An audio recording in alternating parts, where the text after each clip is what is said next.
As we conclude our look at the bureaucracy, we're going to talk about some trends that have been taking place within the bureaucracy. And one of those, this, as you will see, does not necessarily mean recent trends, although some of that certainly will apply.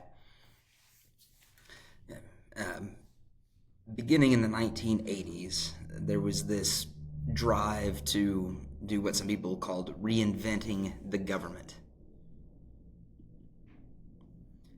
And a lot of times what this meant was privatization.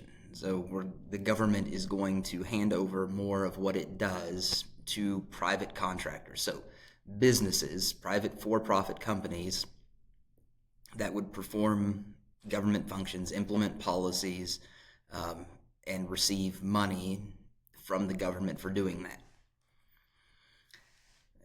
The idea was that you would allow the permanent bureaucracy to be pared way back, right? So you would have a small permanent bureaucracy that would always be there on the government's payroll, right, requiring upkeep from the government, maintain its buildings, its equipment, all of those things, but that would be shrunk down.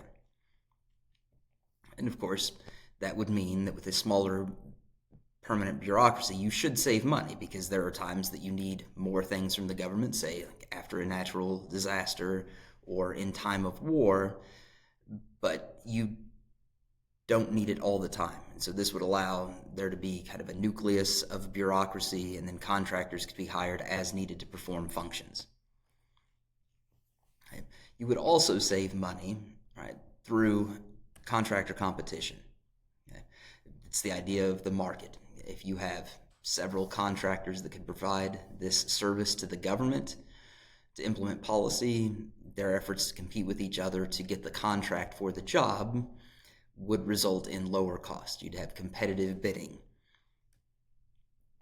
The idea was that this competition would also increase innovation because contractors don't just get contracts because they are the lowest bid, although sometimes that might be the case, but contractors, in order to not have to get jobs simply by taking less money for them, they would innovate to do the job better or to do it more efficiently.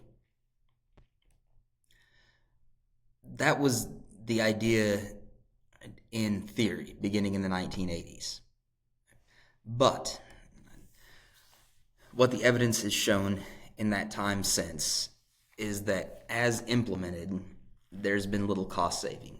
And as we get into this, I do want to be clear. It's defenders of privatization will be able to point out that privatization itself might not be an idea that hasn't worked.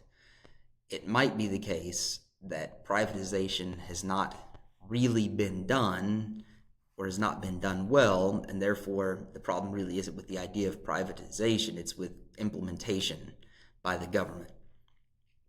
Okay, so I do want to be clear that with this but, we are talking about privatization as it has been implemented, not as it might have been implemented. So as it has been implemented, there has been little evidence of cost saving. And you can see why I'm talking about as implemented, because right, the idea of privatization says that you will cut costs through contractor competition. But in practice, much of the time, the result has been contractors are hired based on no-bid contracts. There is one contractor, the government picks them to do the job without taking bids from multiple companies. One of the examples of this from the 21st century that got a lot of attention and was quite controversial was a no-bid contract given to the Halliburton Company to do construction in Iraq. The Halliburton Company, you guys are all too young to have watched this play out firsthand. The Halliburton Company had ties to Vice President Dick Cheney, and when the contract was awarded on a no-bid basis, that was controversial. It was kind of seen as, almost as a form of patronage, which we've talked about earlier in kind of a different way. Another thing that has made the implementation of privatization not match the ideal is what are referred to as cost-plus contracts. And these can take different forms. We don't need to get into those weeds. We get into enough on our own. But cost-plus contracts are really common in defense spending. And as we're going to see soon when we talk about the budget, defense spending is the largest part of the federal government's discretionary budget. So cost-plus contracts being common for military services and products is going to be a big deal in terms of cost. And in a cost-plus contract, how this works, the company is paid for the costs of developing, let's say, developing a new plane, a new fighter plane, plus they are guaranteed to get an amount above that to ensure profit. Now, where this can be clearly, you might have already guessed, it become a problem, that gives the company little incentive to keep the costs of development and producing down. Because the government will reimburse them for whatever their production and development costs were, plus pay them on top of that to ensure a profit. And for that reason, cost-plus contracts often end up costing a lot more than initially planned.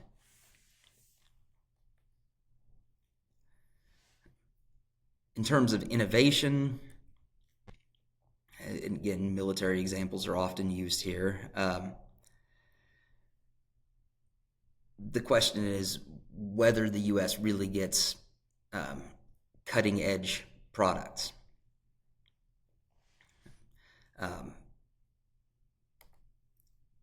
Sometimes the U.S. is able to get cutting-edge products. Certainly, I do not want to try to give you any kind of impression that the top line U.S. military weapon systems are anything but, if not the best in the world, very much in the running for that title. But sometimes to get those cutting edge products, you run into huge costs through cost plus contracts.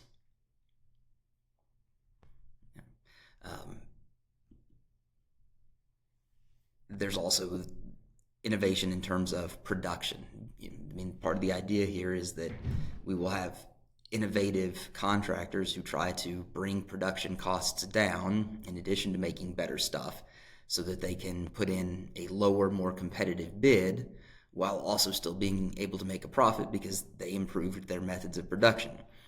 Well, one of the most glaring examples of this not working out is in production of Navy warships.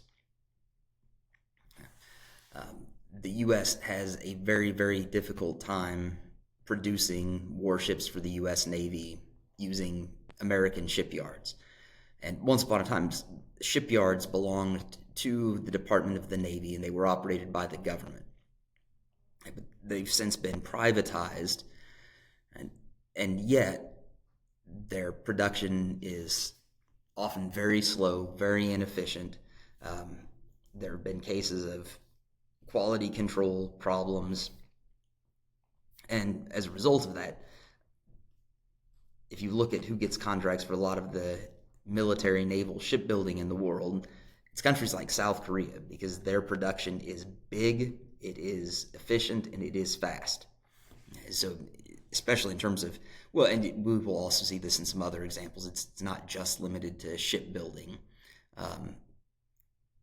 Production among defense contractors is often notoriously slow, which could cause problems and is certainly causing problems as people watch to see what's happened in the war between Ukraine and Russia, and find that it is really important that you can turn out a lot of weapons very quickly, because once the shooting starts, things get broken and need replaced, right? And ammunition gets used up and it needs replenished.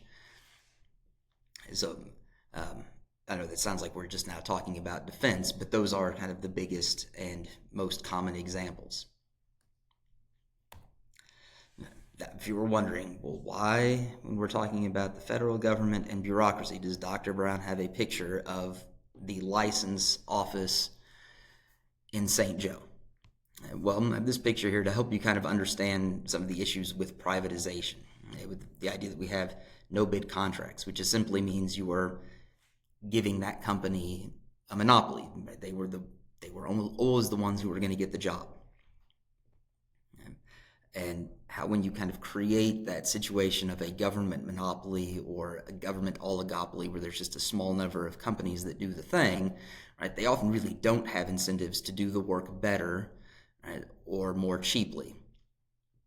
And right, this is one of those rare occasions where I will talk to you about something that is my opinion. My opinion is the privatization of the license offices. So this used to be done, if you lived in St. Joe, you went down to near the Buchanan County Courthouse. There was a state office building with the State Department of Motor Vehicles.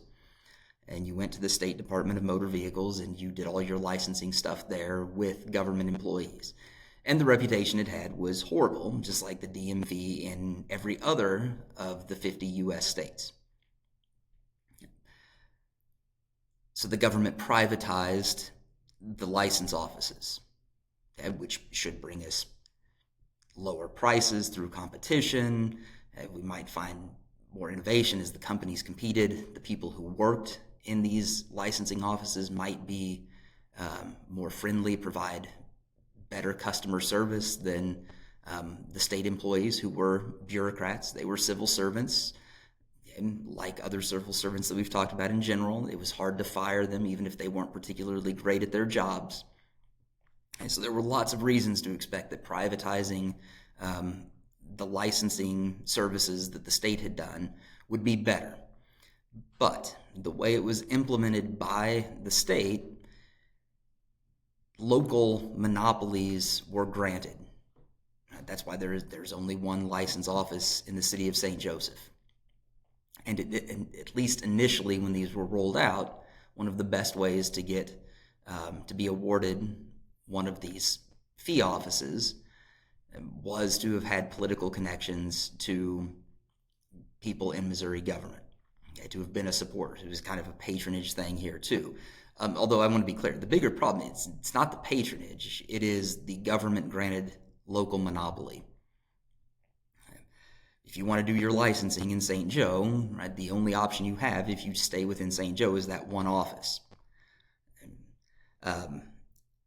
And so costs are not down. It still costs you just as much as it ever did. And you have to pay a fee for the licensing service on top of the state's fees. And in terms of better service, well, I actually took this picture. This is from a News Press, St. Joe News Press article, pointing out that the license office in St. Joe was reducing its days of service from 5 to 3. Why can they drop their days of service from 5 to 3? Well, because guess what? Instead of spreading out all of the people who would have brought their business into the license office over 5 days, which requires 5 days of keeping the lights on, 5 days of paying the staff to be there, serving customers, all of those same customers are still going to have service, but now they're going to do all of it on 3 days. So the license office can make more money while forcing people to wait longer for those services on a reduced number of days. So if it sounds like I'm picking on the license office system, I am. If it sounds like I'm against privatization, you're taking things too far. Right? This would be another example where privatization is not necessarily the problem, but the implementation has not lived up to the ideal.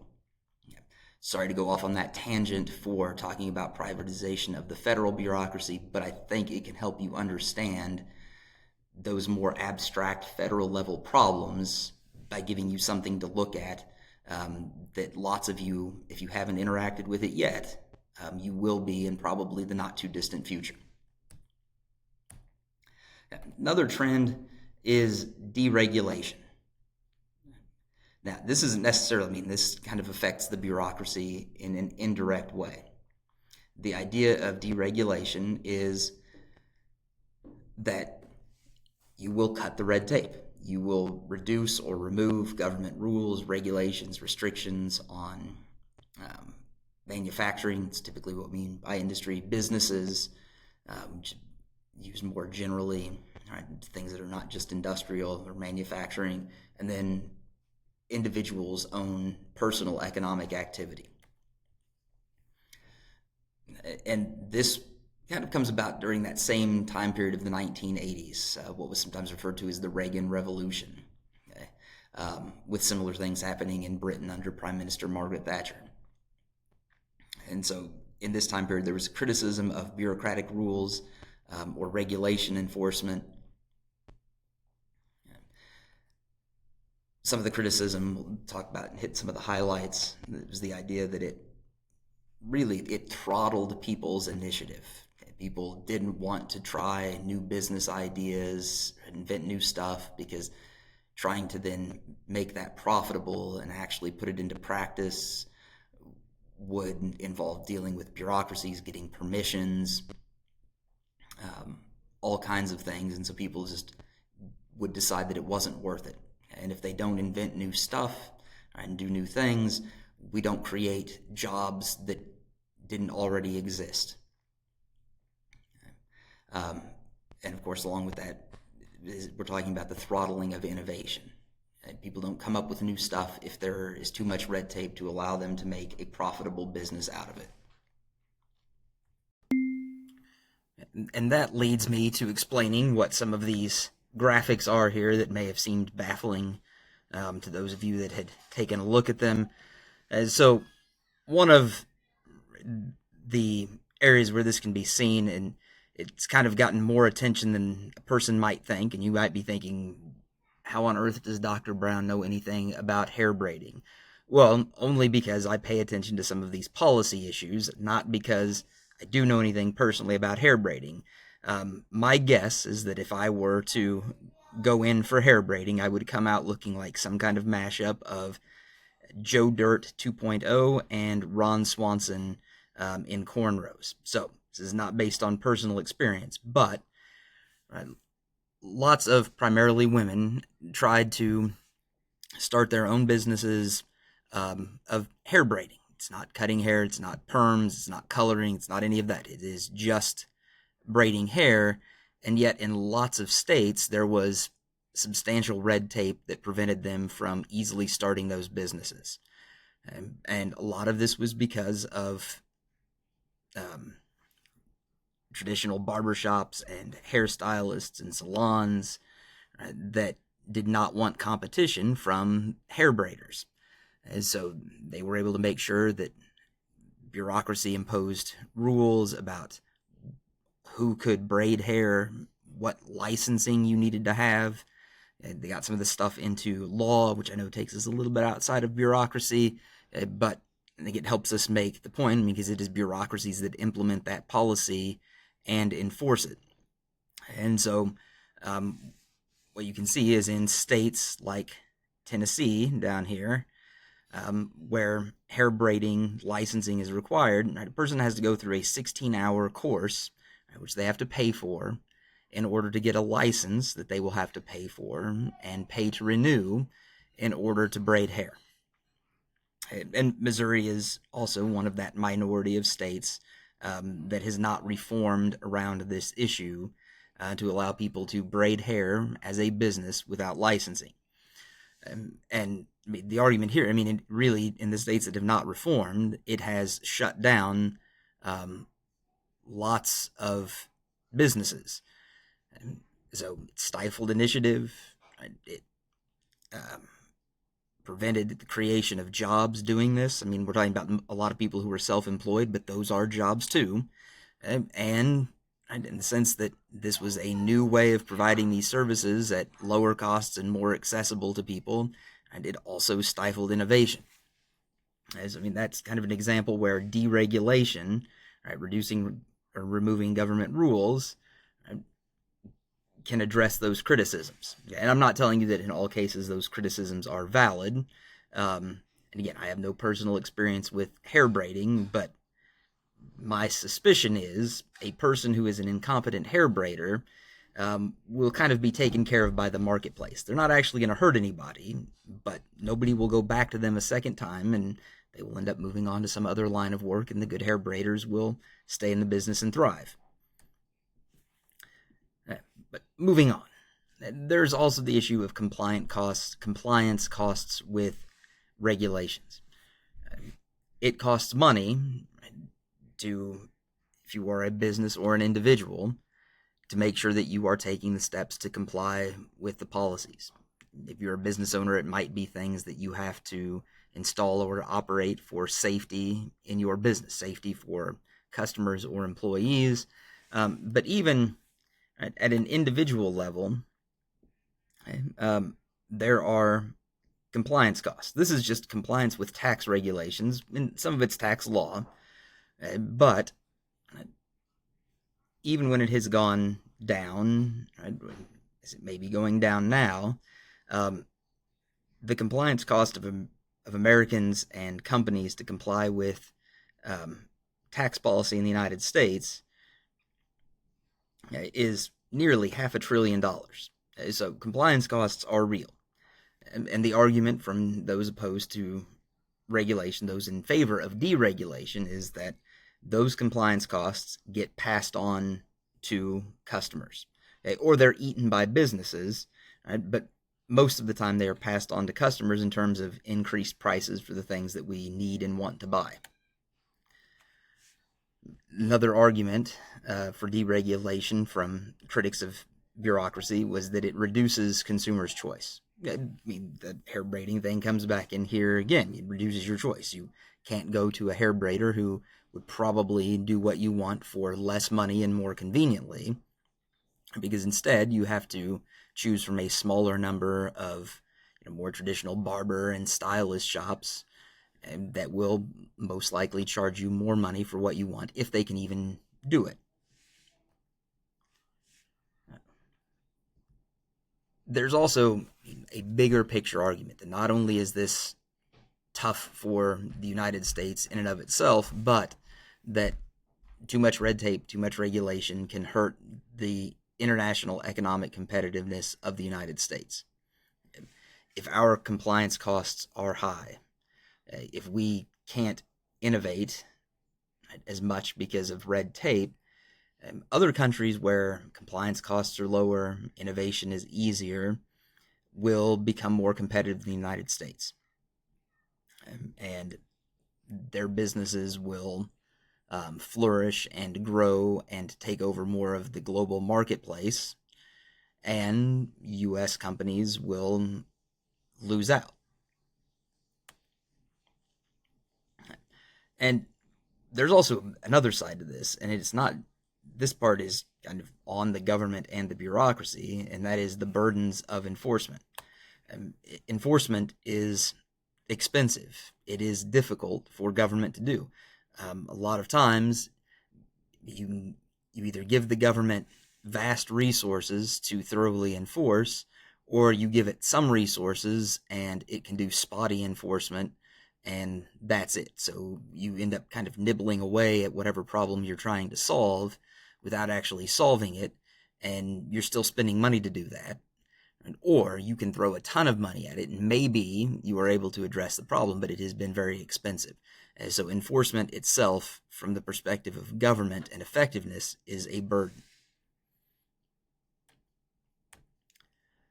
Now, to this point, it sounds like Dr. Brown may himself be beating the drums of deregulation, but hold on. So there is another side to this story. Opponents of deregulation point out the benefits of regulations. Remember the quote from earlier in the lecture: "One man's red tape is another man's cherished safeguard." And lots of the case to be made for supporters of regulation is the environmental benefits. So if you look at, these are compounds that are involved in acid rain, and that's something we talked about earlier that was addressed through bureaucratic cap and trade regulations. And as a result of those regulations, those emissions of those acid rain gases have fallen off by, precipitously. This one's doing its own thing, but SO2, or sulfur dioxide. Sorry, I don't want to offend those of you that have taken science classes more recently than me. I believe this one is nitrous oxide.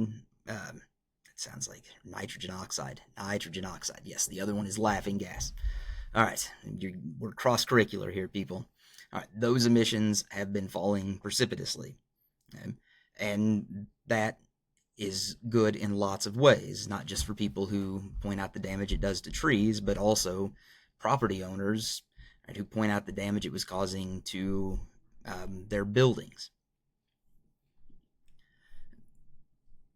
People also point out the importance of regulation for safety.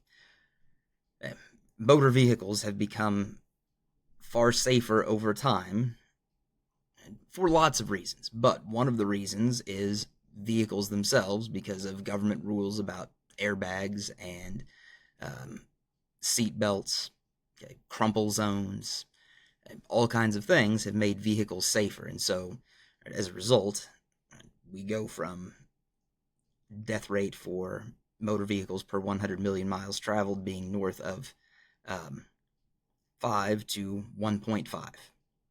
And I know 100 million miles sounds like a lot, but remember, the United States is a car-heavy country, and we drive a ton of miles.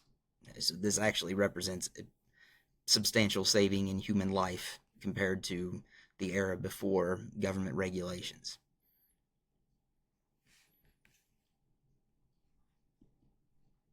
And also consumer protection. So, I mean, this kind of represents some of the work that was done as a result of regulations from the Consumer Financial Protection Bureau,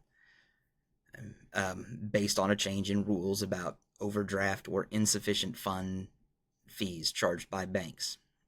And what you can see is when those regulations were implemented, bank revenue from those practices fell off a cliff. I mean, even if we're not talking about Bank of America where it dropped by 91%, I mean, at the low end, it's still down by, not that far less than half. And so that is money that is not staying in the hands of the banks, not going to shareholders in the form of dividends or increased stock values. That is money that had been paid by consumers that now isn't paid by consumers, or at least wasn't. Okay, remember, the Consumer Financial Protection Bureau has essentially, and we'll see what the courts have to say, but has essentially been shut down. So where that's going to go, I don't know, but I can only point out what we have for when it was operational. So there are definitely two sides to the case of regulation versus deregulation. And now you guys might be thinking, now he's beating the drums of regulation. What is he doing? Remember, when people ask me, what's the right policy? My answer is always going to be, what do you want? It all depends on what you want. And there are trade-offs for all of these things. And I do not have any answers. Also got a special topic in bureaucracy. You're like, can bureaucracy really have a special topic? Yes, in fact, it can. And it is iron triangles. And I know that sounds like that should be an 80s hairband, but it's not what we're talking about. So iron triangles, here you get the long definition. This is straight out of the textbook that you might have read in lieu of these lectures. Iron triangles are mutually dependent, mutually advantageous relationship between bureaucratic agencies, interest groups, or business interests, that's added by me, and congressional committees or subcommittees. And here's a visual representation of it through the example of tobacco businesses and interest groups, their relationship to congressional subcommittees, and the bureaucracy, and right, all of the arrows going back and forth. And you should also understand that sometimes, but far less frequently, these are referred to as sub-governments, because in some ways their relationships can be so powerful that they steer the government in their own independent ways. And when they are very strong, they can dominate in some policy-making areas. Now, I would not tell you, based on the way federal policy has been going, that the interest groups and the business interests have been able to dominate this policy space. But you can see how they would be influential. Right? Campaign contributions to members of Congress. And members of Congress are then responsible for making legislative policy for the bureaucracy to implement regarding tobacco policy. The regulation in turn makes rulings about products, warnings, availability, and such. Right, the interest groups have a role here too. I mean, they can support that Congress sends more budgetary resources to that bureaucracy, which is good for the people who work in it. A lot of times, even when the bureaucracy gets the budgets at once, it still lacks the tools to get a lot of the information it needs independently, and so it relies on actually getting the information from the very people it is trying to regulate. Now, we could go through all these arrows. I think you guys probably have the point here. Another thing to understand is that it isn't just things like rulings and information and just campaign contributions. There is also a movement of people between these different corners of the triangle. Somebody who is a member of Congress or a bureaucrat now, upon leaving Congress or retiring from the bureaucracy, may get a job at one of these interest groups or businesses. And so this is what's sometimes referred to as the revolving door. And of course, I know this is a little hard to see, but this gentleman is commenting, "I hope I lose," in air quotes or scare quotes, my re-election in a similar fashion, meaning that this guy has left office and he is now going to make big bucks, right, working right on the interest group side of this. Now, when these iron triangles are able to be dominant, you're more likely to see this in domestic policy making areas, and this example would kind of fit there. But we're also going to see it's involved in things that touch on foreign policy as well. And sorry, I kind of got ahead of myself mentioning the revolving door phenomenon, of legislators and bureaucrats leaving here to go make money working there. I'm sorry, I got way ahead of myself. Sometimes that happens.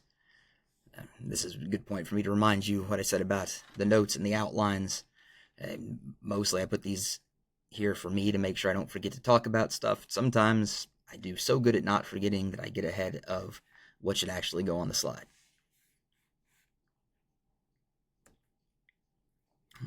And where we get to an example that touches on foreign policy is going to be the example of the F-35 fighter plane. And so for that, I'm going to have another video brought in here in the Ed Puzzle. Now, it is an older video, so it's going to be about the F-35 and some of the politics around it during the first Trump administration. So I make sure you kind of understand the time frame for that. This is not a new video, but I have yet to find kind of a better example to show iron triangles in action. And once that's done, we will be finished with the executive branch, the presidency, right, and the bureaucracy, and we're going to move on to a new topic. But yet, first, the F-35 video.